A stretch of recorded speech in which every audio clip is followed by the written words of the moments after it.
Rompí racha. ¿Qué tal? Muy buenos días a todos y a todas. Juan Hernández de Hierro Basta, Tabasco hoy, Campeche hoy y Quintana Roo de Grupo Cantón. Sobre el tema de las lluvias, bueno, viendo todos los esfuerzos que han estado haciendo pues todas las dependencias, sé que es aventurado, pero ¿de cuántos tiempo podríamos hablar de recuperar una cierta normalidad? Y me refiero a lo siguiente. Hemos dado seguimiento pues, a desastres que han habido en sexenios anteriores, en donde, pues, como se mencionaba, pues se tardaban en la llegada de recursos, el Fonden se tenía que hacer muchas, pues vaya, ¿cómo llamarle? Solicitudes, burocracia, lo que iban cruzando los recursos de un lado a otro, de dependencia a otra, hasta llegar, lo último, en este caso, al pueblo. ¿Qué diferencia hay entre lo que antes se hacía a lo que ahora se está haciendo? Si estamos hablando prácticamente de que pues en menos de una semana se ha dado atención a 5 estados en donde pues sí les cayó duro la lluvia, pero así como les cayó duro la lluvia, también se está dando una respuesta fuerte pues a ayudar a los que menos ahorita están, a los que menos tienen y a los que están en situación vulnerable. Ahora traen la nueva, ¿no? Porque cada día todos dicen lo mismo, los comentócratas, ¿no? Se ponen de acuerdo, yo creo tienen un chat y todos dicen lo mismo, todos y todas. Es que había un chat impresionante. Probablemente es un chat que alguien ahí dice, ahora esta es la línea, porque de otra manera no se podría explicar. Ahora dicen que el Fonden era un instrumento integral para atención de desastres. Falso, mentira. El Fonden era un esquema burocrático, tardado y corrupto, con todas sus letras lo digo. Ayer me enseñaron, lo vamos a preparar para la próxima semana, cómo durante ciertos periodos se inventaban declaratorias de emergencia por ondas de calor. Y casualmente estas fechas estaban asociadas a periodos electorales. Lo vamos a presentar la próxima semana, las corruptelas del Fonden, durante diversos periodos. Es falso que era un sistema integral. Hay recursos, hay gobierno y hay ayuda y apoyo al pueblo. Eso no había antes. Hoy tenemos en un sistema de información cada punto en donde las carreteras están afectadas o los caminos alimentadores, caminos municipales, estatales o federales. Tenemos un plan para ver cómo vamos a restablecer las comunicaciones, sea primero a pie y después ya de manera vehicular. Plan para cada punto. 1000 máquinas trabajando en los 5 estados, para limpieza o para reapertura de caminos. 40 y ¿cuántos helicópteros? 41, 47 helicópteros de defensa, de marina, de los estados. Muchos estados han colaborado, muchos gobiernos de los estados han colaborado. Si tienen helicópteros lo han enviado para poder tener puentes aéreos, para que las comunidades aisladas tengan alimentación, tengan agua. Revisión de las escuelas. A mí me tocó cuando entré al gobierno de la ciudad que los seguros para arreglar las escuelas del sismo del 17 todavía ni siquiera habían hecho el diagnóstico de las escuelas dañadas. Estábamos hablando de más de un año después. Aquí ya el seguro ya está escuela por escuela visitando para poder tener los recursos para poderlas reactivar, además de lo que estamos haciendo de limpieza. Censos. Ya están los compañeros de bienestar hasta en los lugares más apartados caminando para poder hablar casa por casa de cuáles fueron los daños y que puedan salir lo más rápido los recursos. CFE, por cierto, afortunadamente tenemos una empresa pública. Si el sistema eléctrico estuviera privatizado, jamás se estaría haciendo lo que hace CFE. La convicción, la entrega, el sacrificio de los trabajadores, las y los trabajadores electricistas es algo extraordinario. Imagínense, 60 plantas de emergencia eléctricas de la propia Reserva Estratégica de CFE para poderlas llevar a las comunidades aisladas en helicóptero para que puedan tener luz. Si fueran empresas privadas ya estarían preguntando cuánto va a costar antes de hacer los apoyos. Que por cierto, aquí también quiero agradecer a muchas empresas privadas, muchísimas empresarios que de manera desinteresada están apoyando con despensas o con equipos, o también hay que hacer su reconocimiento. Entonces, no solamente se está atendiendo en todos lados, sino que hay un plan y hay recursos. Ahora dicen, no, es que el problema es que no hay una estrategia integral. Y antes sí la había, antes sí la había. ¿Cuándo? Que me digan un lugar de reconstrucción. Bueno, les pongo el sismo del 17. Yo era delegada de Tlalpan, más rápido hicimos el programa de reconstrucción en la alcaldía de Tlalpan que lo que se hizo a nivel de la ciudad, que gobernaba Mancera, y a nivel federal, que gobernaba Peña. Entonces, hay programa, hay plan, hay estrategia, hay atención y la gente, nadie se va a quedar desamparado. Les pongo el ejemplo del Otis. Fueron 16,000 millones de pesos que se distribuyeron de manera directa a todas las personas que perdieron su vivienda. Entonces, ahora eso de que antes era todo lo mejor y ahora, pero todos lo dicen, que era un programa integral y que ahora no hay protocolos, y falso. Hay un protocolo establecido, cómo se entra, cuando entra el DN3, cuando entra Plan Marina, cuando se citan los consejos de protección civil, cuando se cita el comité de emergencias, cómo opera el comité de emergencias y cuáles son los pasos que hay que seguir. Y en este caso, además, pues de manera personal estamos coordinando todas las acciones para que no haya ningún problema, ni de recursos, ni de equipo en los distintos lugares. Ahorita que estaba mencionando todo este desarrollo, no sé si nos podría mostrar el micrositio que ayer usted mencionó. Sí. Se está todavía actualizando, pero ya… A ver si entra.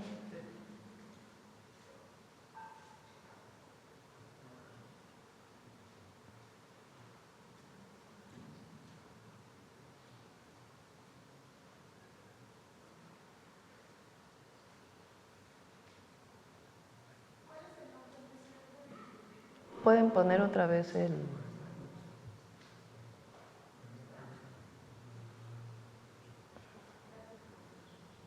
micrositio Y ahí vamos a estar actualizando también cuántas personas censadas, a cuántas personas se le está dando el apoyo, cuántos apoyos se están dando, para que haya total transparencia. Perfecto, bien. En otro tema, ahorita que estaba mencionando estas reformas a la ley de amparo, aquellos jueces, y digo, recuerdo una frase del expresidente Andrés Manuel López Obrador que decía, jueces chanchulleros, estos jueces que les gustaba jugar mucho con lo que era, diversas argucias legales, digamos, o le daban entrada a estos abogados también, estos abogados que no actuaban de manera ética. ¿Cómo se podrá proceder contra aquellos jueces que precisamente tuerzan la ley, ahorita que me acaba de mencionar, sobre su desconocimiento de las nuevas reformas al amparo. O sea, ellas dicen, acababa de mencionar que prácticamente esto deshacía sus tesis de defensas o de otorgar derechos, y ahorita, como lo explicaba el exministro Saldívar, Pero muchos de estos son magistrados que ya salieron en que van retiro. saliendo. Digamos que están haciendo el año en Hidalgo, prácticamente estas personas. No, pero estos ya son en retiro, ya no están. Ajá. La entrevista que hoy sale en el periódico Reforma es del juez que dio los amparos para que no pudieran pasar las leyes del sector eléctrico con el presidente López Obrador. Antes se decía juez por consigna, ¿no? ¿Cómo? Algo así, ¿verdad? Aquí son comentócratas de consigna, todos, con muy pocas excepciones. Entonces, ¿el objetivo cuál es? Porque estoy segura que o no han leído la reforma a la ley, o no la han leído, o ya la leyeron y, como dice el ministro, mienten deliberadamente. ¿Para qué? Para decirle a la gente, fíjense qué autoritaria es la presidenta, ahora está modificando el derecho fundamental que teníamos los mexicanos. Falso, al revés. El juicio de amparo hoy va a ser más expedito y va a haber más acceso a la justicia con esta reforma a la ley de amparo. A los lavadores de dinero, pues eso sí, no hay suspensión. A los deudores alimentarios, a los deudores del fisco, bueno, tienen todo el derecho a todos los procesos de amparo, todos, suspensiones, todos. ¿Cuándo se está planteando que no pueden tener la suspensión provisional? Cuando ya decidió la Corte. Imagínense. O sea, cuando el Poder Judicial ha hecho su trabajo y ya la Corte toma una decisión, ahí no tienen acceso a la suspensión provisional, pero sí tienen acceso después, siempre y cuando depositen el recurso que deben de garantía. Entonces, se está protegiendo al pueblo de México frente a cualquier acto injusto de la autoridad. Eso no cambia en lo más mínimo, al contrario, se fortalece. Entonces, quien habla en contra de la ley de amparo y miente diciendo que no se está respetando la retroactividad, ese derecho constitucional, es mentiroso. O mienten deliberadamente o de plano no han leído y actúan por consigna. La verdad, No es así de sencillo, llano y claro.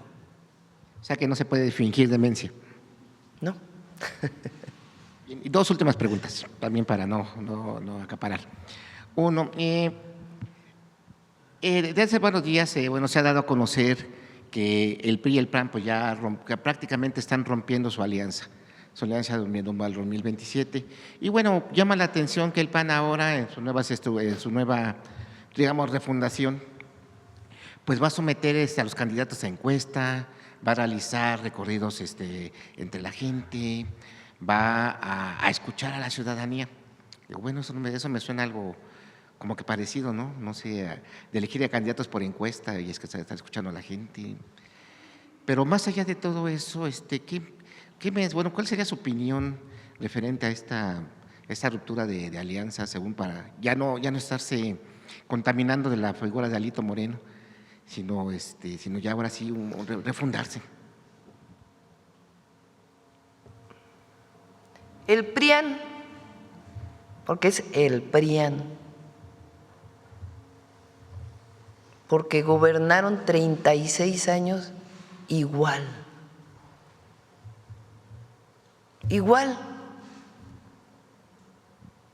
con un modelo económico, el neoliberalismo, con la corrupción como esencia y con el vínculo con un sector muy pequeñito, pues más de arriba eran los que gobernaban México. durante 36 años, 6 sexenios. Miguel de la Madrid, Salinas de Gortari, Zedillo, Fox, Calderón y Peña son lo mismo. No hay diferencia, ninguna. Fox engañó al pueblo cuando dijo que iba a haber cambio. Ese fue su consigna. Y lo engañó porque gobernó igual. Representaban los mismos intereses,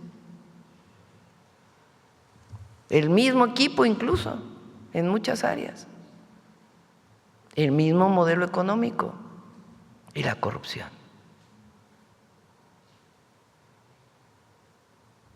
Y el pueblo abandonado, olvidado. 6 sexenios de gobiernos del PRIAN, gobiernos neoliberales y corruptos. Lo mismo. En 2018 el pueblo de México toma la decisión, porque fue el pueblo quien tomó la decisión, de que las cosas cambiaran profundamente.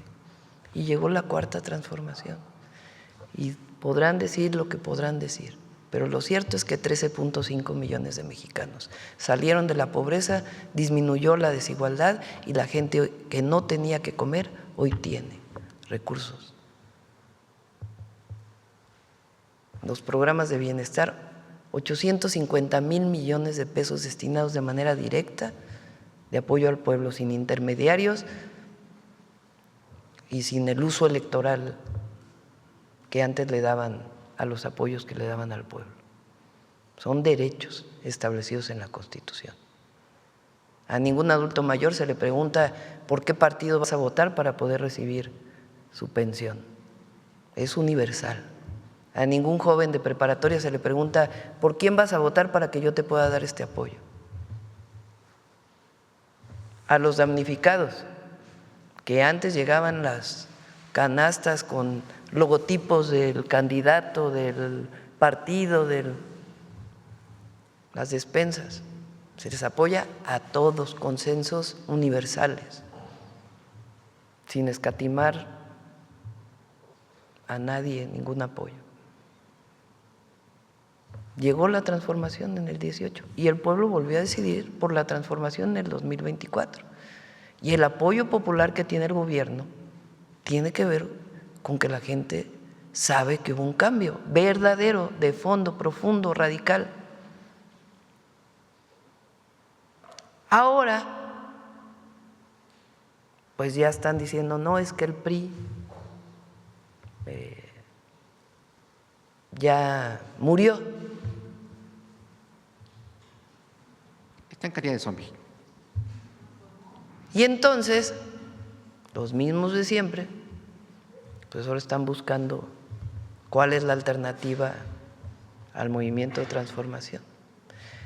Y entonces dicen, no es, o sea, porque se quieren lavar la cara, ¿no? Pero todo representan lo mismo. Entonces ahora están buscando la alianza entre el PAN y Movimiento Ciudadano, el MAC-PAN. Es decir, el PRI ya, pues ya es que ya murió, ahora vámonos por otro lado para una alternativa. Entonces, ¿quién es el PAN? ¿Quién dirige hoy el PAN? El cártel inmobiliario, los corruptos del cártel inmobiliario, hay que decirlo con todas sus letras. Y ahora resulta que el PAN, que siempre defendió principios de lo que se llama la derecha, el conservadurismo, en alianza con Movimiento Ciudadano, que son supuestamente progresistas. Bueno, ¿pero qué es? Pues la representación de los intereses del viejo régimen. En realidad es eso. Son 2 proyectos de nación, siguen siendo 2 proyectos de nación. Más allá de que ahora digan, el PRI ya como ya está Alito Moreno, pues ya no, ese ya no representa a nadie. No, pero sigue, el PAN es lo mismo de antes.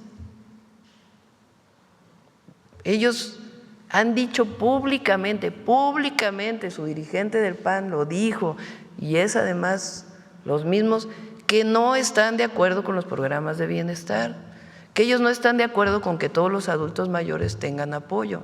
Ellos no están de acuerdo con eso, porque los adultos mayores deberían de trabajar hasta los 90 años, porque hay que enseñarles a pescar y no hay que darles el pescado.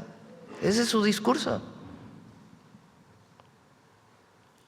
Entonces, ellos están en contra del apoyo al pueblo.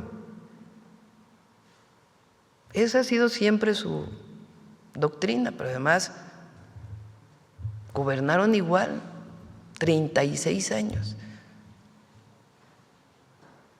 Entonces, sí, pues están buscando, es cierto. Decir ahora somos distintos, ¿cómo van a ser distintos si fueron los mismos que llenaron de edificios ilegales la alcaldía Benito Juárez en la Ciudad de México? Digamos que murió. Entre otras, Calderón y la guerra contra el narco. Eso es eso. Entonces son dos proyectos, aunque le quieran cambiar ahora de nombre. Que siga la transformación o regresar a la corrupción. ¿Se puede decir que murió el PRIAN y nació el MACPAN, entonces? Así. Es lo mismo, pero el PRIAN sigue siendo, porque ahora ya se están reagrupando. Y si no, que digan lo contrario.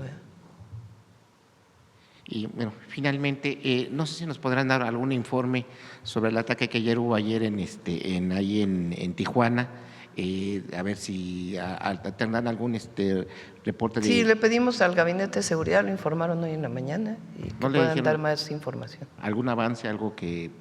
Pueden dar más información el Gabinete de Seguridad, sí. Ya todo. Gracias. Vamos a ver sobre el tema, la compañera, y luego acá. Muchas gracias, Presidenta. Buenos días, Yaret Arciniega, de Revista Fortuna. Presidenta, sobre el monto asegurado por el país contra desastres naturales y por el cual se destinaron partidas presupuestales por 1.379 millones de pesos desde la Secretaría de Hacienda, preguntarle si el monto que se cubre es por 34.311 millones de pesos, si ya entraron en operación y si esta cobertura estará… ¿Cómo? A ver, otra vez.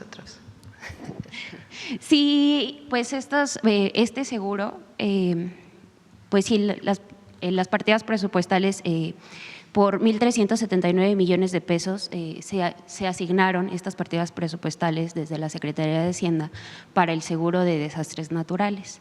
Preguntarle pues si el monto que cubre es por 34.311 millones de pesos. Si ya entraron… ¿Dices de Agrocemex, de la aseguradora o en general? En general. Te damos los datos. En la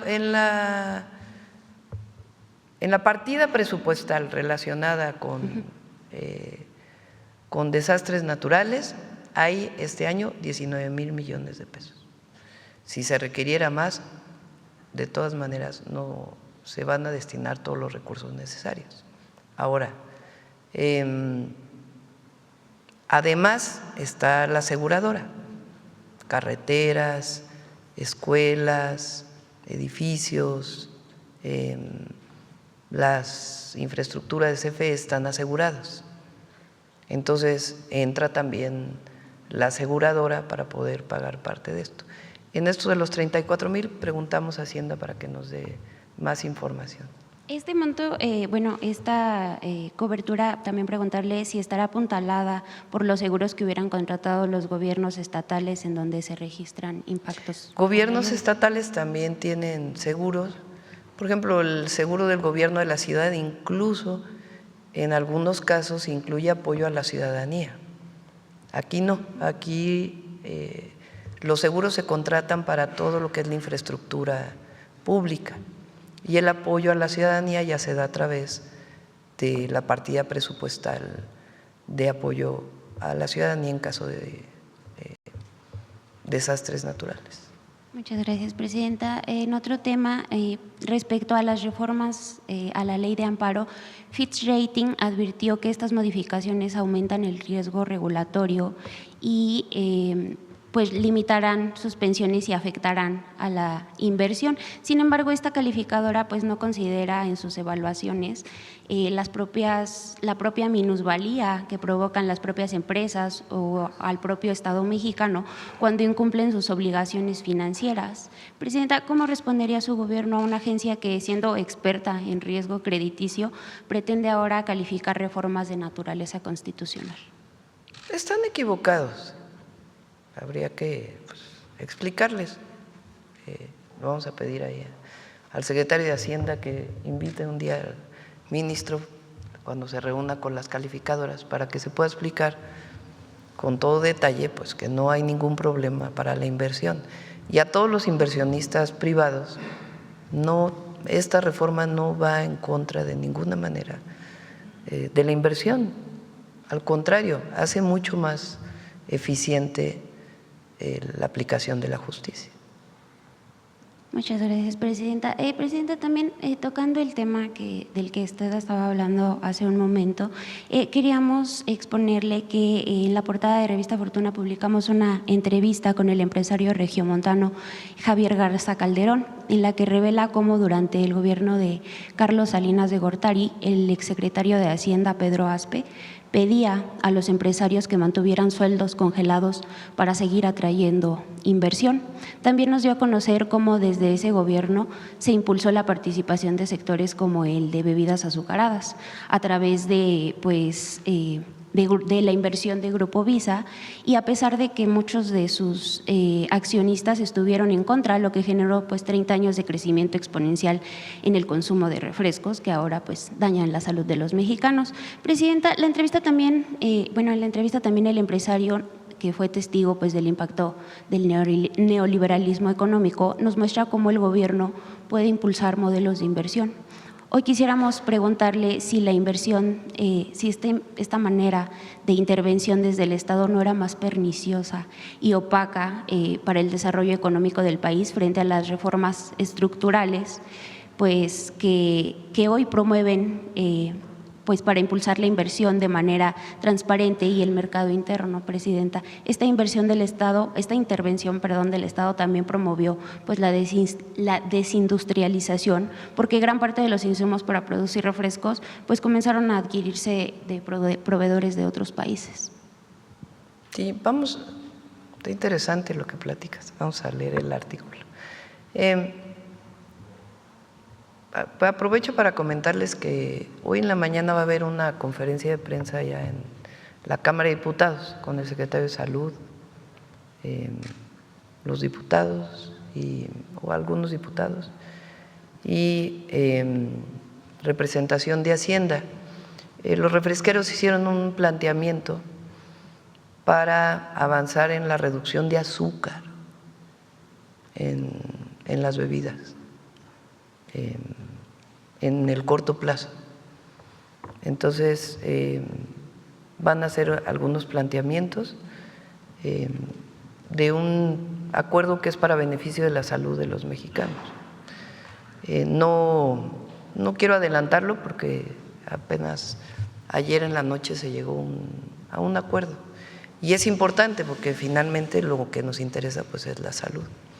Entonces se mantiene una buena parte del IEPS que se había planteado, pero hay un reconocimiento de los refresqueros de que es indispensable bajar el contenido de azúcar en las bebidas azucaradas. Entonces a las 10 va a haber 10, 11 por ahí, va a haber una conferencia de prensa sobre este tema. Ahí lo pueden ustedes preguntar, va a ser con ellos, con la Cámara o la asociación. Es un trabajo que se vino realizando de Secretaría de Salud, Hacienda, de un planteamiento que hicieron ellos. Entonces, es bueno porque lo que buscamos es que el contenido de azúcares en los refrescos baje, que es lo que hemos estado planteando.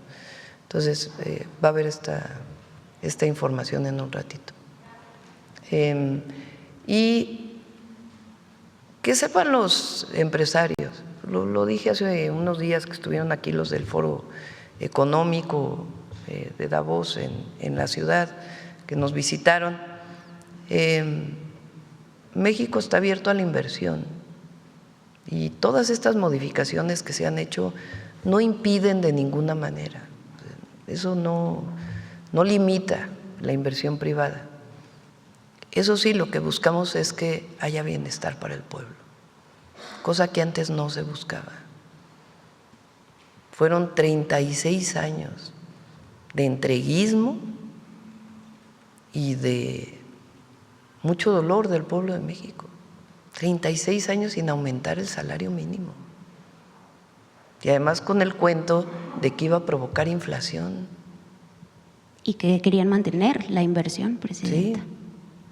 Entonces, llamar, pues, esta idea de que vengan a invertir a México porque aquí hay mano de obra barata, porque esa era la consigna. ¿No? Vengan a invertir a México porque aquí las y los mexicanos somos trabajadores. El exsecretario de un gran Hacienda país. les decía que no subieran País los… extraordinario. Vengan a invertir, pero también cuiden el medio ambiente. Vengan a invertir y que haya buenos salarios para el pueblo de México. Vengan a invertir en aquellos lugares en donde hay agua si tienen gran consumo de agua. Es decir, vengan a invertir, pero que sea con beneficios para todos. Por el bien de todos, primero los pobres, es por el bien de todos, primero quien menos tiene. Muchas gracias, presidenta. Finalmente, preguntarle qué está pasando con los medicamentos que se venden a través de plataformas como Mercado Libre y Amazon.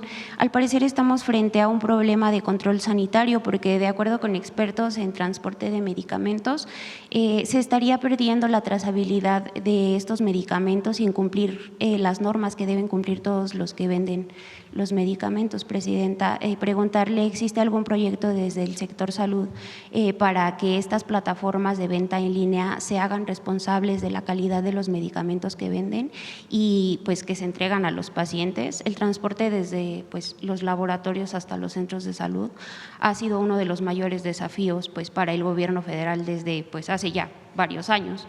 Las cadenas de farmacias tienen que cumplir pues con los requisitos sanitarios mientras los llamados marketplace pues venden medicamentos sin controles sanitarios. Vamos a pedirle a COFEPRIS que nos haga una nota sobre esto. Muchas gracias, presidenta. Gracias. Buen día. Compañero.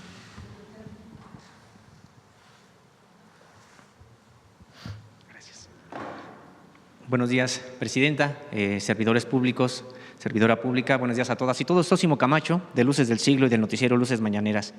Presidenta, el día de ayer, el presidente de Estados Unidos, Donald Trump, confirmó que hay una operación de la Agencia Central de Investigación, de la CIA, en Venezuela, y que no descarta incluso la agresión de manera en territorio al Estado precisamente venezolano. Presidenta, durante mucho tiempo la CIA y un gobierno estadounidense pues no reconocían siquiera que hubiera alguna intervención. Hay que recordar lo que pasó en Chile con Salvador Allende y muchos años después reconocieron que ellos habían intervenido para derrocar a un gobierno democráticamente electo. Hoy incluso ya ni siquiera se esperan a que pasen los años y dicen que hay una operación de la CIA en Venezuela. Me gustaría conocer cuál es la posición de su gobierno en este caso en particular del Estado mexicano. La autodeterminación de los pueblos y no al injerencismo y la invasión. Esa no solamente es por convicción, sino porque así está establecido en nuestra Constitución. Gracias, presidenta. En otro tema, me gustaría preguntarle sobre cómo se está atendiendo el caso de los médicos residentes que han estado denunciando pues una serie de abusos, que han estado documentándolos incluso con la propia Comisión Nacional de los Derechos Humanos, la Asamblea Nacional de Médicos Residentes, que incluso ellos señalan que por los viejos cacicazgos de incluso médicos neoliberales que no creen en la salud pública y que todavía ocupan algunos espacios en nosocomios, pues han dejado incluso ya, han abandonado, digamos, esta formación 5,000 en los últimos 2 años. Sabemos que hay diálogo de su gobierno, incluso también del Poder Legislativo, pero ¿cuáles las medidas que estarán tomando para estos que parecen ser hasta sabotajes por parte de algunos que todavía ocupan puestos directivos o de poder al interior de nosocomios? Vamos a pedirle al secretario de Salud que pueda atender esto. Gracias, Presidenta. Y en otro asunto, Presidenta, en la Constitución pues está establecido que las playas mexicanas son de carácter público y que, bueno, pues son para el disfrute de todas las personas de este país. Incluso ha habido recientemente pues una reforma a la ley en la materia para poder garantizar este derecho que de facto en realidad no se aplica, que hay muchos bares y también hoteles de grandes cadenas que han privatizado prácticamente el acceso a playas. Se ha planteado incluso ya aquí en esta conferencia casos como los de Nayarit, como los de Jalisco también. Prácticamente está, en términos generales, todo el Pacífico y gran parte del Caribe así. Yo quiero plantear el caso precisamente de Tulum, donde el alcalde Diego Castañón ha dicho que se va a garantizar el acceso a la libre de las playas, pero prácticamente está haciendo lo contrario, porque les ha dado la facultad a los hoteleros, a los restauranteros de siempre, para que ellos sean los que controlen el acceso y que la gente que va a usar estas playas, a disfrutar de las playas, no puede ingresar absolutamente nada y que todo lo tienen que consumir precisamente a estos hoteleros y restauranteros que han controlado pues ya por décadas y de facto manteniendo bajo privatización el acceso a las playas. ¿Qué hará su gobierno para casos como este, Presidenta? Y bueno, pues si es que hay algún tipo de acción específica en el caso también de Tulum, con un caso que hasta en redes sociales ha estado ya promoviéndose. Le pedí a la Secretaría de Turismo que atendiera el tema de Tulum. Porque uno es lo que dices, de hoteleros que evitan que haya acceso a las playas, lo cual es ilegal, o que controlan el acceso a las playas. Y la otra también que se mencionó hace unos días aquí es el tema del Parque del Jaguar, que protege la zona arqueológica, pero al mismo tiempo dejó un espacio más pequeño para el acceso a las playas. Entonces, los dos temas los está teniendo Josefina y la próxima semana nos va a hacer un reporte y lo planteamos aquí para que pues se mantenga el Tulum, que es un lugar espectacular, pero que no esté pues limitado el acceso a quien tiene recursos económicos. Entonces, como de manera integral lo está atendiendo Josefina y ya le pedimos que nos venga a presentar pues los acuerdos que tuvo y cómo se va a atender. Muchas gracias. Y está también la gobernadora de Quintana Roo, Mara, también está haciendo un muy buen trabajo, están coordinadas. Gracias, Presidenta. Gracias. A ver, sobre el tema acá. Buenos días, Presidenta. Eduardo Esquivel Ancona, Domo de Cristal. Le quisiera preguntar en los criterios generales de política económica del 2026 que se hicieron este año, se tiene contemplado 4 bonos catastróficos para estos eventos naturales y para tener dinero. Se compraron los bonos catastróficos por $595 millones. Estos bonos y se tiene contemplado que es, en el C de este bono catastrófico, si es por el Atlántico el evento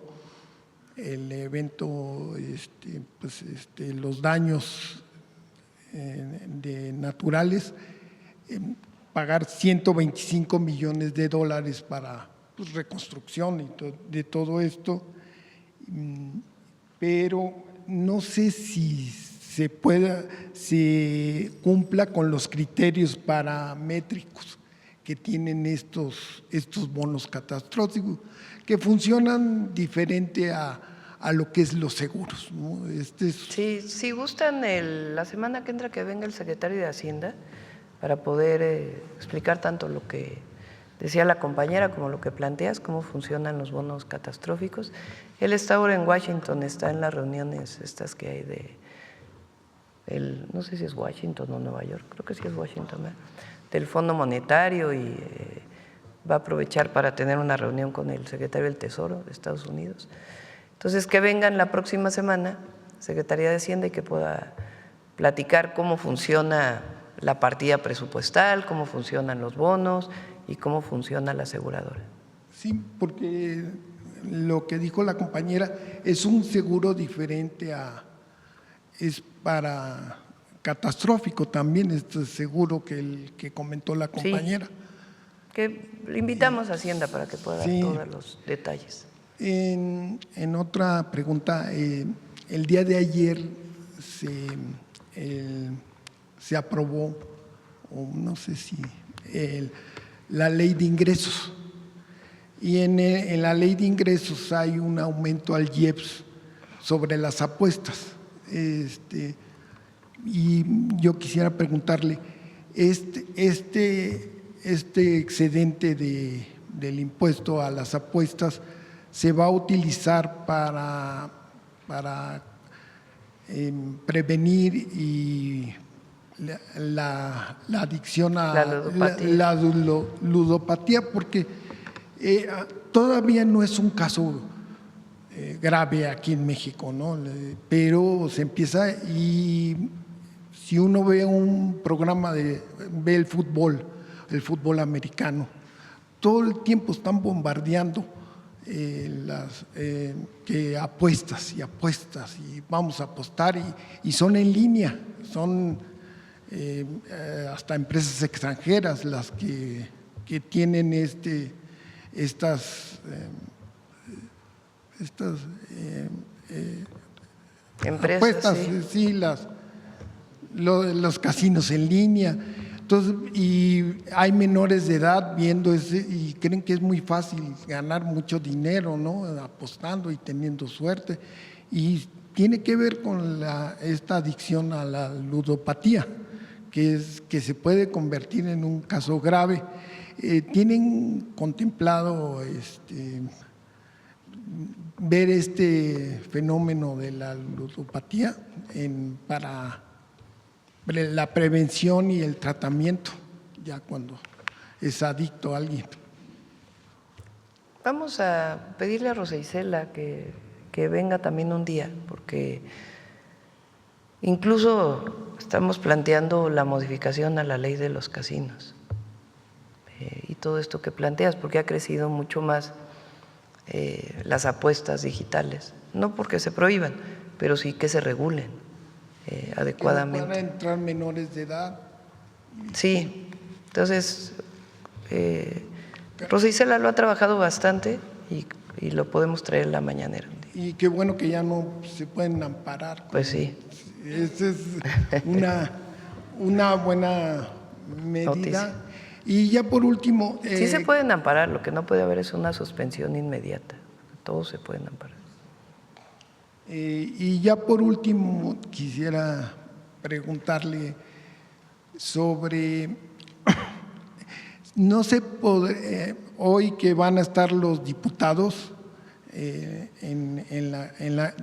diputados y el secretario de Salud con los refresqueros, que se le pudiera pedir a los refresqueros que ya no usen, que puedan usar otra vez azúcar de caña, no alta fructosa, según los médicos es más.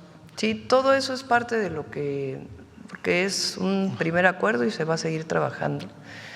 Nuestro interés primordial es que disminuyan los riesgos o los precursores, vamos a decir, de la diabetes y la hipertensión, la obesidad, diabetes, hipertensión. La mala alimentación o la alimentación vinculada con los alimentos procesados ha llevado al país a una situación muy grave en niños y en adultos y adultos mayores. La cantidad de personas que tienen que hacer hemodiálisis y una de las causas es la diabetes, la hipertensión vinculada con una mala alimentación, pero mala alimentación vinculada con los alimentos procesados, pues es algo que entre todos tenemos que atender. Obviamente el gobierno, pues nosotros no podemos pensar que en 30 años, en 20 años, es decir, el uso de los hospitales, particularmente especialidades, se ha incrementado producto del aumento de la hipertensión y la obesidad y la diabetes en el país. Entonces, en todos estos alimentos procesados, no quiere decir que se prohíban ni mucho menos, pero tiene que haber pues una buena alimentación y al mismo tiempo, porque no es un asunto de recurso económico. Entonces, quien produce refrescos, pues tiene que asumir que tiene que haber una disminución de las azúcares y al mismo tiempo lo que tú mencionas, del excesivo uso también de la fructosa, ¿no? Sí, lo que pasa… A ver, compañera, es que está preguntando acá. Sí. Ahorita te damos la palabra. Lo que pasa es que los cañeros… Sí, ahora hay un problema de varios productos, no solamente la caña, de disminución del precio del azúcar, maíz, es decir, el año que entra va a haber mucho más oferta y por lo tanto hay una disminución de muchos de los granos. Y está trabajando el secretario Verdeguer sobre ese tema. Ayer, cuando estuvimos en el Igu, aterrizamos justo en un ingenio y los cañeros me decían, ayúdenos a atender este problema. Y sí, se está haciendo un programa integral. No tienen dónde venderlo. Muchas gracias, presidenta. Bueno, a ver, la compañera nada más que era sobre este tema y regresamos acá. Presidenta, precisamente sobre el IEPS, que se está agravando los impuestos para buscar más la salud, hay una, digamos, pues un comentario que al gravar productos con nicotina, es decir, los impuestos saludables son buenos, creo que se están grabando varios, el refresco, el tabaco, pero hay una parte donde se dice que se graban productos de nicotina y se está metiendo las bolsas de nicotina. Hay asociaciones… Creo que eso ya se cambió, porque que se creo que ya lo cambiaron. Okay. Es importante que se sepa, Secretaría de Hacienda abrió un diálogo muy importante con muchos sectores que opinaban que lo que se estaba planteando, el incremento en algunos, o la actualización más que el incremento, iba a generar problemas. Y se escuchó, se consultó con Secretaría de Salud, etcétera, y en algunos casos hubo algunas modificaciones. Sí, sobre todo las bolsas de nicotina, no es con la industria, más bien es con algunas asociaciones que alertan que si graban productos de nicotina se meten otros productos en donde podría ser, digamos, como regularizar de manera indirecta las bolsas de nicotina que están siendo, se pueden usar por estudiantes de secundaria. No, pero no tiene nada que ver. Claro. Sí. Y solo al respecto también, la Ley General de Salud, con el expresidente Andrés Manuel López Obrador, se añadió el artículo 200 bis que prohíbe los aceites trans, las grasas trans, los aceites parcialmente hidrogenados. Esta reforma establece que los alimentos no pueden exceder 2 gramos de grasas trans de producción industrial por cada 100 gramos de grasas totales, pero se está señalando que también en esta Ley General de Salud se está cambiando ese artículo. Es muy importante porque las grasas trans pues dañan todo lo que son, todo sí, lo que si quieren ahora que venga Secretaría de Salud que pueda explicar. No se hizo nada que no fuera trabajado con médicos, especialistas para poder fortalecer lo que es más importante para nosotros, que es la salud de los mexicanos. Muchas gracias, presidente. Gracias. Bueno, a ver, ¿quién dijimos? Es el compañero y luego la compañera. Y luego por acá, ahora de la derecha se nos fue. Gracias, presidenta. Jorge Chaparro, de Mega Noticias. Presidenta, usted ha dicho que quiere un gobierno transparente. Yo no voy a calificar, pero le voy a poner 3 ejemplos. Le pregunté acá por el INSABI, y quedó en darme Sí, información. viene ya, va a venir, ¿no? Le pregunté sobre el Tren Maya y no la tenían. Y le pregunté sobre la Secretaría de Hacienda, lo del contrabando de combustibles. El secretario se comprometió a darme una tarjeta todo el fin de semana. Se Bueno, va a informar. todos los días Nada. me estuvieron diciendo que El me lo iban a tema de entregar. los ventiladores lo tiene ya preparado Raquel. Pues que esta semana pues vinieron lo de las lluvias y decidimos dedicarle más tiempo a esto, pero todo se va a informar. Y también quedó usted en el compromiso de que nos iban a entregar una lista sobre los, Sí, los financiamientos. los financiamientos, Sí, todo se va a informar. pero no tenemos fechas, presidente. Sí, pero todo se va a informar. Nada escondemos. Bueno, sobre el contrabando de combustible le quisiera preguntar, hay mucha información, incluso ya congresistas norteamericanos, que señalan que México ha estado enviando petróleo a Cuba. Preguntarle si en la Eso no colaboración… es, discúlpeme con todo respeto, ¿cómo le llamaste a eso? ¿Contrabando de combustible? No, estoy hablando perdón. Sí, son dos cosas muy distintas. Sí, en esta colaboración que México tiene con diferentes países en América Latina, México ha estado proporcionando combustible a Cuba. ¿Cuánto le estamos proporcionando a cambio de qué o cómo se entrega este combustible a Cuba? Sí, es compra de combustible, como compran otros países. Ahora hay un excedente de diésel particularmente y se está exportando. Y así como, primero, la ayuda humanitaria, en cualquier caso México siempre la va a dar. Siempre. A Cuba y a otros países que lo necesiten. Esa es nuestra esencia, el humanismo, siempre. Ahora, hay contratos. Por ejemplo, los médicos cubanos que están en México tienen un contrato muy transparente que se paga por la estancia de los médicos aquí. ¿Por qué se hace? Por necesidad de México.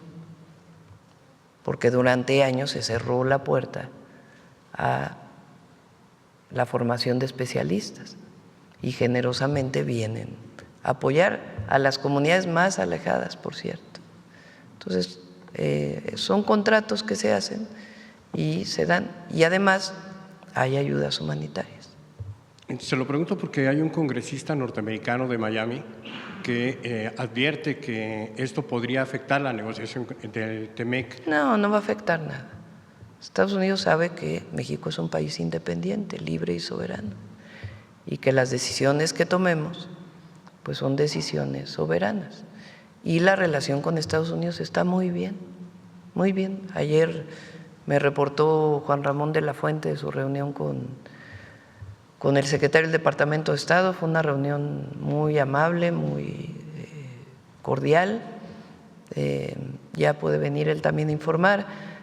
Se fijaron fechas, fue la última reunión de seguridad fue en Estados Unidos, ahora van a venir a México a darle continuidad y también en el tema comercial, el secretario de Economía va esta semana y también la próxima para poder cerrar pues el número de planteamientos que tenía Estados Unidos sobre lo que ellos llaman las barreras comerciales, que ya prácticamente todas están saldadas.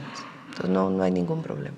Y finalmente preguntarle en esta pues, posición de apertura de su gobierno, ¿podremos ver que se derogue el decreto del presidente López Obrador que imponía que la etiqueta de seguridad nacional a proyectos de obra pública como el Tren Maya o la refinería de Dos Bocas para poder conocer cómo se hicieron y se llevaron a cabo esos contratos? Ahí donde todo esté disponible vamos a hacerlo. Es información que tiene el ejército, pero que tiene esta salvaguarda y por eso no se puede acceder a ella. ¿Usted se la Todo va a ser quitaría? transparente, todo va a ser transparente. ¿Usted No se la preocupen quitaría por esta eso. salvaguarda? Sí, pues vamos a ver exactamente conforme a qué fue el decreto y hasta donde se necesite dar toda la información a la gente. No tenemos ningún problema en dar información. Gracias. Sí. A ver, breve acá porque y luego vamos a darle a quien no ha preguntado, al compañero allí. Bueno, buenos días, Presidenta. Shaila Rosagel, corresponsal de Grupo Gili, El Imparcial de Sonora, La Crónica de Mexicali y Frontera de Tijuana. Es una pregunta nada más, Presidenta. Es sobre los casos de gusano barrenador que se encontraron en Nuevo León, que ya van 2. Bueno, después de esto, la secretaria de Agricultura de Estados Unidos, Brooke Rollins, dijo que la frontera se va a mantener cerrada y ha declarado que México no ha implementado los controles adecuados para el movimiento de ganado ni ha mantenido las trampas de mosca según lo que se acordó. Bueno, después de esto se detectó otro caso en Querétaro. Entonces, preguntarle, ¿qué opina de esto que dijo la secretaria? Es decir, si hay alguna nueva información sobre la apertura de la frontera que se pueda compartir. Usted había comentado que era tentativamente para noviembre. Entonces, preguntarle y si se hizo algún compromiso de reapertura. Y también otra pregunta sobre este tema, sobre la planta de mosca estéril. Preguntarle, Presidenta, expertos dicen, médicos expertos, que es muy importante esta planta para poder parar la plaga o controlar la plaga del gusano. Entonces, ¿para cuándo se tiene prevista? Si nos pudiera compartir un poco. Sí, vamos a pedirle a Julio Verdeguer que informe hoy y que venga. A ver, ya son varios, ¿no? A ver, vamos a hacer el recuento. Dijimos Raquel Buenrostro, tiene pendiente venir. Salud, por todas las preguntas que se hicieron ahora. Hacienda y Turismo para lo de Tulum y Julio Verdeguer para todo este tema. Lo programamos para, además de la información que damos, que vengan a dar todas estas Ayer respuestas. sobre los recursos que habló de que ya se estaban dando recursos para los estados que ganaderos. Sí, para los 3 estados. Para Sonora no sé si tenga algún dato de cuántos recursos ya se está dando para allá. Sí, lo informamos, no lo tengo en este momento, pero son 2 tipos de apoyo, un apoyo para cabezas de ganado, otro para alimentación y el de la infraestructura para los centros integrales de producción de carne. Que Julio venga a informarlo con todo detalle. Que lo informe Julio Verdeguer para no decirte algo que no sea lo correcto. Que él habló ayer con la secretaria. Sí. Bueno, a ver, vamos por acá, ¿no? El compañero que casi no ha preguntado. Gracias, Presidenta. Buenos días. Luis Alberto Medina, director de Proyecto Puente Multiplataforma en Sonora. Hablando de las lluvias, quisiera retomar Está el tema. sobre representado Sonora. Sí, ya sé qué he dicho, pero no. Yo no había venido, es la primera vez. A ver. Levanten la mano los de Sonora. No vino son 3, ¿no? Estamos 3 aquí, estamos 3 ahorita. Presidenta, ¿no será bueno de ir pensando ya de ir a una política de prevención en cuanto a las lluvias se refiere? Por ejemplo, ahorita en la cifra que da, son 70 las personas que murieron, más de 70 desaparecidos, más de 108 municipios afectados. Es decir, ciertamente también en las cifras el ejército actuó rápido, siempre lo ha hecho y hoy vemos la coordinación, pero ir a una política de prevención en revisar los atlas de riesgo en los estados, uno, por ejemplo, invertir en más infraestructura, porque estamos viendo que a la Ciudad de México le fue muy mal, le va muy mal a Sonora, le va muy mal a cualquier estado, municipio, por la infraestructura. Lo dijimos hace unos días, hay fenómenos naturales que es más factible advertir a la población. Exacto. Por ejemplo, ciclones, huracanes. ¿Por qué? Porque meteorológicamente tú estás viendo cómo se está formando el huracán. Por ejemplo, el Otis, hubo un fenómeno que en 2 horas cambió de categoría 1 a categoría 4 o 5, que no había ocurrido nunca. Esa característica, pues los científicos no la habían planteado, no la habían conocido. Entonces, en este caso, cuando viene un fenómeno, todos los días, a ver si pones el meteorológico, el sitio del meteorológico, el de la Conagua, el de Protección Civil, todos los días hay un alertamiento y una información de las lluvias, por ejemplo, en este caso, y se informa a la población. En el caso de que una presa tenga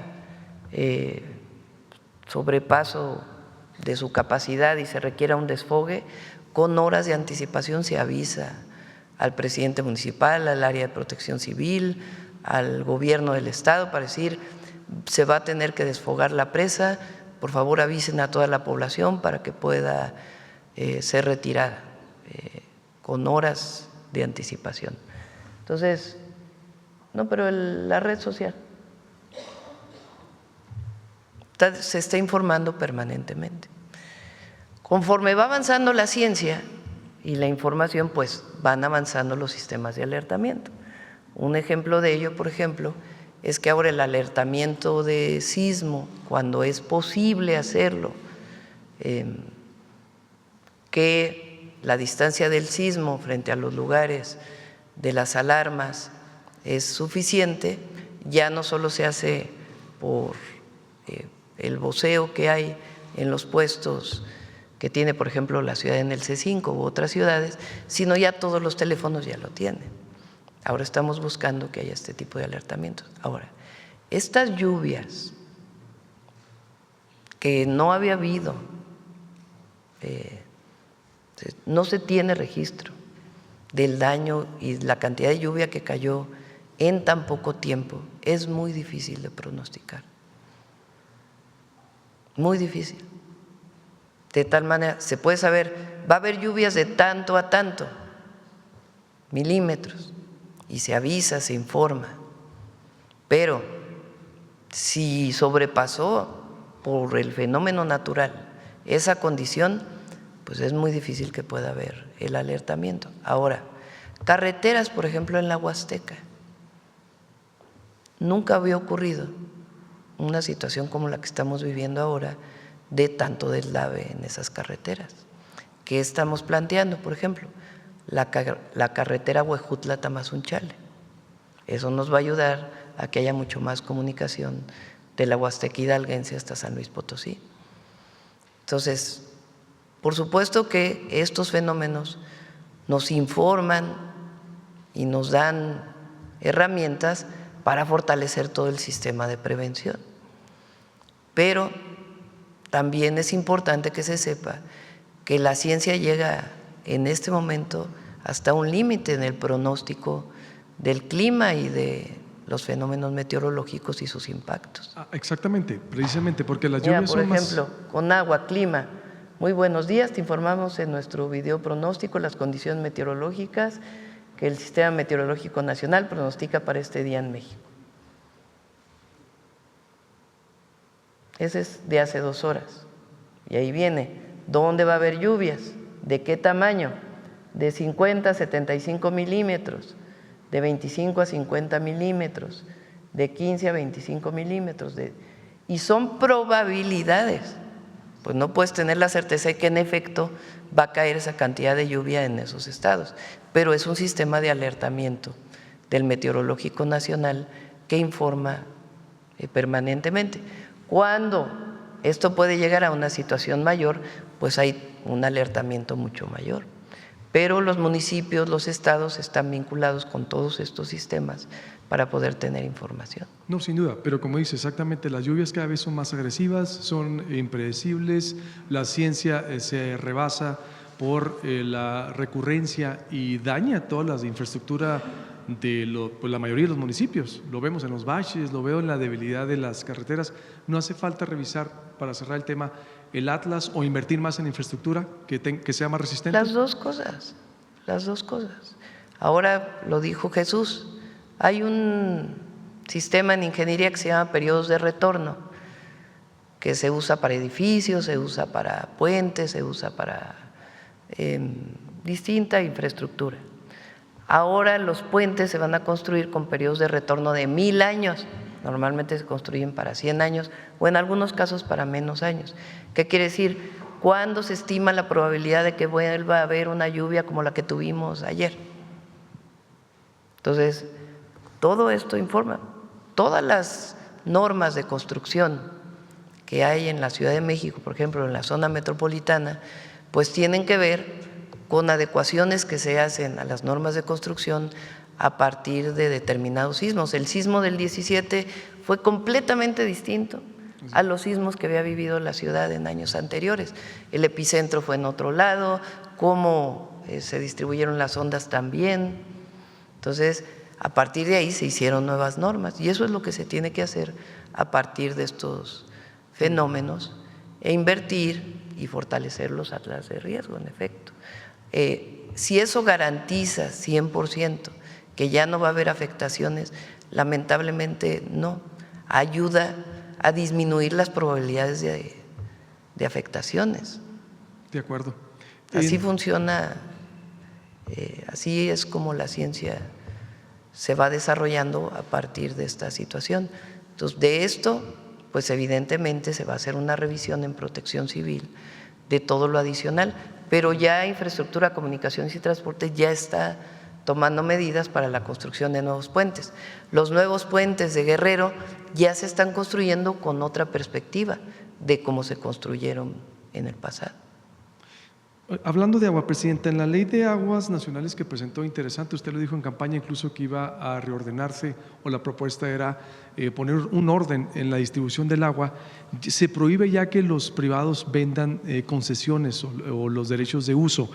¿Quiere decir que el Estado, por ejemplo, hasta dónde se va a meter para ordenar el agua? Hay un estudio que hizo… No, todo eso sigue en pie. O sea, lo que ya no se permite es que haya o lo que ya no se va a permitir, esa es la propuesta, pues depende de lo que vayan a aprobar diputados y senadores, que en el caso privado, cuando haya una concesión de agua, el privado pueda transmitir sus derechos de agua a otro privado a partir de una venta. Tiene que regresarse a la Conagua y reconcesionarse con un sistema mucho más expedito. Hay un estudio de Hermosillo, ¿cómo vamos? Una organización apartidista de Sonora que hace estudios muy importantes y, por ejemplo, detectaron cómo en Chile hay un mercado de venta de agua, es decir, no sé, la agricultura, la industria que más gasta en el país, que si una población no tiene agua, pueda venderlos. En este caso, el Estado pudiera hacer eso, que los que usan más el agua puedan vender agua a otras personas. Eso ocurre ahora. La Conagua le concesiona pozos, agua en bloque a los estados y a los municipios. Y el municipio cobra el servicio del agua por llevar el agua de un lugar a otro. Eso existe, eso no cambia. Está vigente, ¿se puede hacer entonces Lo eso? que no se puede hacer, a menos que haya algo específico, es que la concesión que tiene un privado, sobre todo en los distritos de riego, hay distritos de riego de muchos recursos que tienen concesionada agua potable.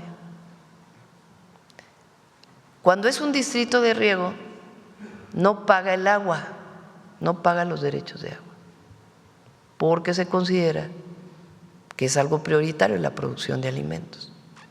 Pero resulta que ese distrito de agua se lo está vendiendo a un municipio. Entonces, ¿para quién es el beneficio de lo que vende los agricultores? Para el agricultor, pero el agua es un bien nacional. Entonces, ¿cómo se va a enriquecer una persona que no paga derechos de agua por venderle agua para consumo de agua potable a un municipio? Entonces, lo que se está diciendo, el agua que no use el distrito de riego tendrá que regresarla a la Conagua y la Conagua concesionarla directamente al municipio. ¿Sí se entiende? Sí. Entonces, eso es lo que se está planteando en la modificación a la Ley de Aguas. Que es la Conagua la que va a poner orden ahora. Es decir, Sí, y también en coordinación con los organismos de agua potable de los estados y los municipios. Dos temas más rápidamente, Presidenta. Hablando de agua, en Sonora hubo una marcha este fin de semana histórica. Se está haciendo una consulta, van a hacer una consulta ustedes sobre las presas, como lo ha dicho, pero la gente salió a manifestar y decir, pues están en contra de las presas. La mayoría de los pobladores no quieren las presas, incluso están denunciando presuntas irregularidades para que se construyan. ¿Qué le diría a la gente si temen de que se quiera imponer Primero, el proyecto? Es falso que haya irregularidades, absolutamente falso. Ni siquiera todavía se está construyendo. Entonces, va a haber una consulta. Una consulta.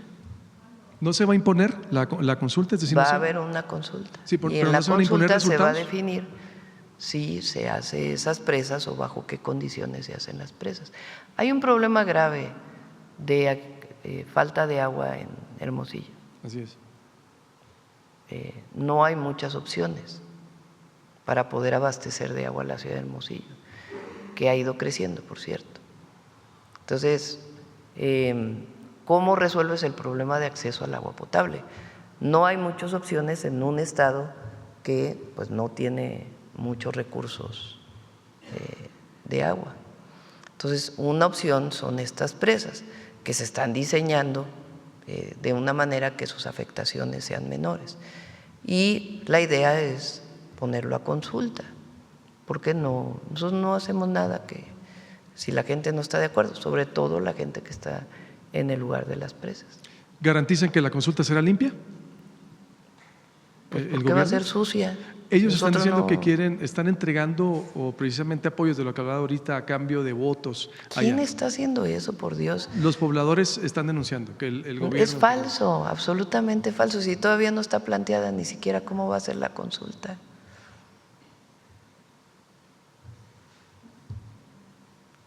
Garantizan entonces la limpieza. Pero no es limpieza, se va a garantizar que se haga una consulta abierta, transparente. Si nosotros no, todavía la Conagua ni siquiera tiene planteado cómo va a ser la consulta con el gobierno del Estado. Entonces, todo esto pues, es también parte de todo lo que viene para después en Sonora. Recuerden que ahí hay mucho tema político, particularmente en la ciudad de Hermosillo. Por último, litio, no sé si puede informar ahorita o después, ¿qué ha pasado? Ya no sabemos nada, era un proyecto que… Sí, como muy no, ambicioso. informamos, ya está otro. ¿En qué nivel pendiente, está? lo de Todavía litio. sigue operando la oficina. Sí, ¿Perdón? Sigue operando la oficina, está abierta todavía porque ya no se sabe nada de Sí, las actividades. y están trabajando sobre otros temas, no solamente el litio. El litio, sigue vigente Sí, entonces sí, el sigue proyecto. vigente, sí. Muy bien. Cerramos, ya es retarde, 9:40, ahora sí nos pasamos. Vamos, mujeres en la historia. Afectaciones de lluvias. Preguntarle la nueva cifra de desaparecidos y de muertos, por favor. Sí, está en el sitio, si me lo puedes dar.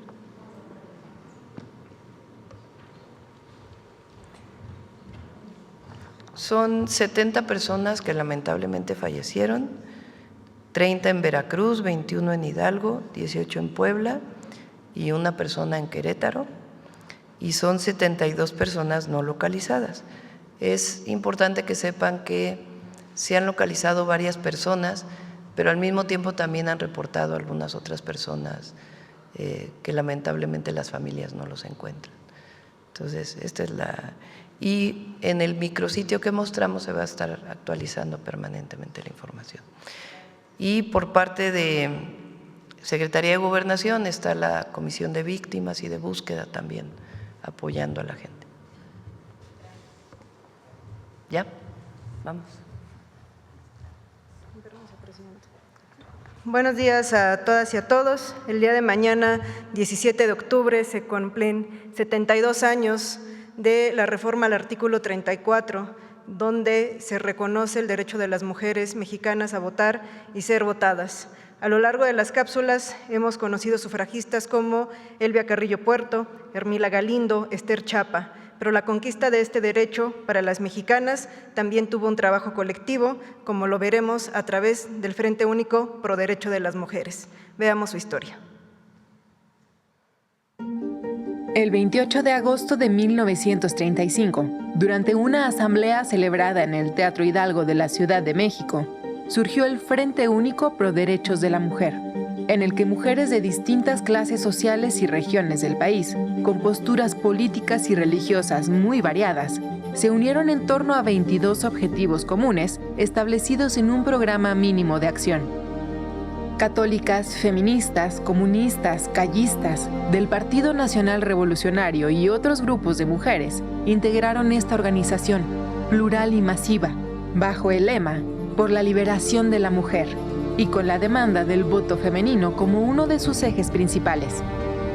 Preocupadas también por el bienestar y la seguridad social de las mujeres, las activistas del Frente impulsaron en zonas populares urbanas y rurales la apertura y dotación de talleres de costura, cooperativas, granjas y lavanderías. Lucharon para obtener mejoras salariales y desayunos escolares, así como por la apertura de centros educativos y por la reivindicación de la participación de las mujeres en la esfera pública.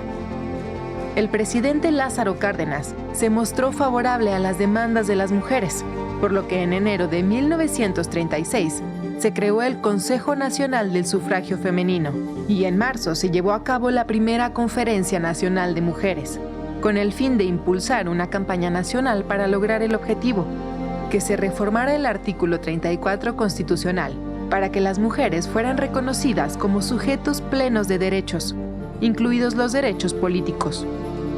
Un mes después, en abril, se realizó una protesta contra el alza de precios en productos de primera necesidad y para exigir el reconocimiento del sufragio femenino. La movilización se concentró en el hemiciclo a Juárez y a partir de ella se conformó una comisión encargada de entregar al gobierno de Cárdenas un documento que enlistaba los motivos de su protesta. A pesar de la lucha incansable de las mujeres, el derecho al voto no se consiguió. Por el contrario, legisladores, gobernadores y políticos de todos los partidos se opusieron, por lo que las mujeres comenzaron a articular nuevas formas de lucha. Entre las estrategias adoptadas estuvo el recordatorio de las deudas históricas con las mujeres. En un reporte de 1936 sobre las condiciones de las mujeres en México, Esperanza Balmaceda, integrante del Frente, señaló que la revolución no le ha hecho justicia plena ni en el terreno económico, ni en el político, ni en el social. La sigue considerando como menor de edad y le otorga una protección precaria. La mujer organizada en México ha demostrado ya que está en pie de lucha, alerta ante los problemas de su país y del mundo entero, consciente de sus derechos y de sus responsabilidades, compañera del hombre, para crear unida positivamente a él un mundo nuevo, más justo y más humano. El Frente Único Pro Derechos de la Mujer se mantuvo activo entre 1935 y 1940, llegando a contar con más de 50,000 integrantes.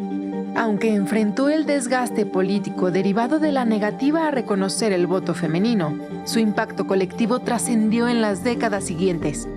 La organización dejó sembrada una conciencia colectiva y una experiencia política que marcó el camino de las luchas posteriores de las mujeres en México.